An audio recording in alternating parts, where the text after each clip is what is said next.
press conference, and he said, look, I mean, why are you asking me questions about the reprocessing plant? The IAEA has cleared it.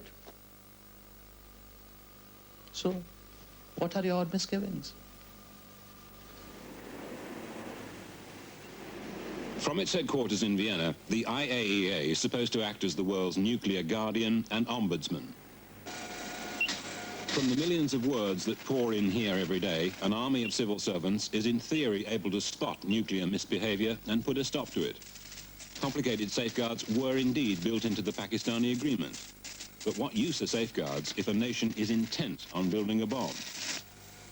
I can't recall that at a time when this matter was approved by the board, that they had declared their intention to go ahead with a nuclear weapon program. That I don't recall.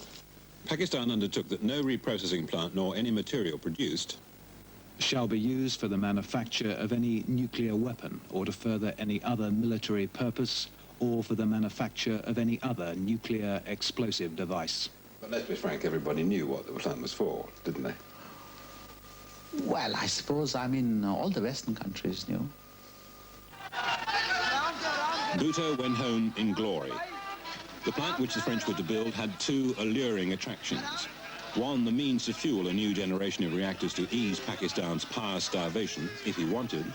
But two, once in operation, it would guarantee a tremendous lead in any arms race with India. But the Americans had already decided to stop Bhutto in his triumphant tracks. Dr. Henry Kissinger was given the job. Bhutto claimed that Kissinger told him, if you go ahead with this plan, we will make a horrible example of you. Bhutto took this to mean that his downfall would be engineered by America. Pressure from the Carter administration finally persuaded the French to suspend the reprocessing deal. In Washington, there was self-congratulation on a tactical victory, an end to the Pakistani bomb. But they were wrong. The first ever nuclear bomb was made from uranium, not plutonium. What the Americans didn't know was that the Pakistanis, far from being halted in their plans, had quietly embarked on a second route to the bomb, to build a weapon exactly like the one dropped on Hiroshima, a bomb made with enriched uranium. And in this they were to be proved almost unstoppable. In the summer of 1972, a pleasant young Pakistani scientist and his British-born wife moved into this quiet suburb not far from Amsterdam Airport. Dr Qadeer Khan and his wife Henny quickly settled into the neat community of young married couples. The lace on the door and the tended potted plants in the window of number 71 Amstel made them seem models of suburban respectability. Khan didn't talk much about Pakistan, and everyone understood he intended to settle in Holland for good. He occasionally mentioned that he'd been educated at a couple of Europe's better universities.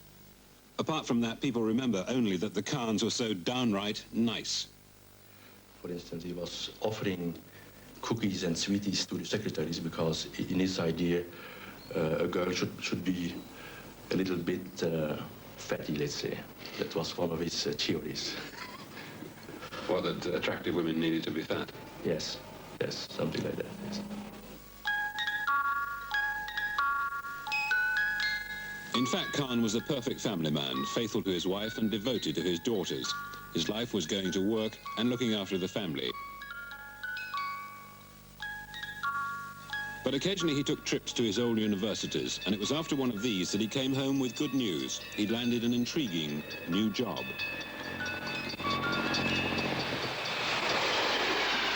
It was work that was to fling him into a world he'd never known before.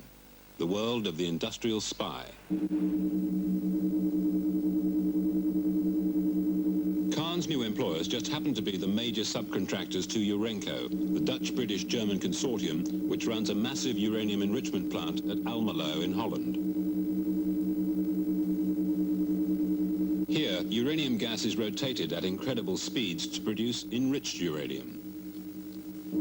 This is the sort of equipment the Pakistanis would need for their second route to the bomb, a bomb using highly enriched uranium. While he was working in Holland, Khan was approached by Pakistani agents who realized his knowledge of specialized metals could be invaluable in this alternative bomb program. Khan was a willing recruit, and he could tell them exactly what they needed to buy. To his neighbors, Khan seemed his normal, likable self. They did notice that now and then large cars with CD plates would arrive from France and Belgium and often not leave until the early hours, but they took little or no notice of it. Suddenly, on December the 15th, 1975, Khan, his wife and two little girls disappeared. He'd been recalled to Islamabad. His mission in Europe had been accomplished. Back home, Khan was whisked into rather more splendid accommodation, a government villa on the outskirts of Islamabad, with the ultimate luxury, a private swimming pool. He was even given his own guards. When one European tried to approach the house, he was given a severe beating. It was unbelievable. It didn't fit into the image we have about Khan here. Khan's new job was to take charge of the Pakistan enrichment program. The centrifuge system is being constructed under the strictest security just outside Islamabad. The components being used here at Kahuta were all bought in Europe, the results of deals in which Khan was involved before he left. The purchases, arranged by a network of Pakistanis in Brussels and Paris, had all skillfully sidestepped the West's nuclear export regulations.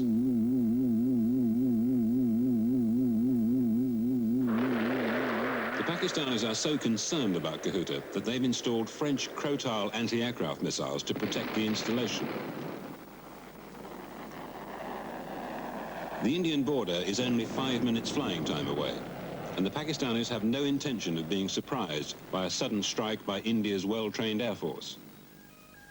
Western intelligence sources sketch the interior of Kahuta like this. At the heart is the centrifuge system itself, surrounded by laboratories and ancillary buildings that house the control equipment, gas feed system and power supply. A guard block, power generating station and a battery of anti-aircraft guns to protect the site. Inside the Cascade Hall, several thousand centrifuges, which, once working, could produce enough enriched uranium for 6 weapons a year.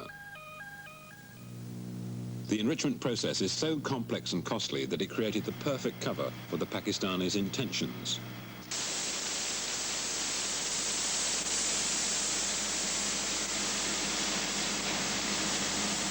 Almost no scientist or government official in the West believed that they would undertake such a challenging method.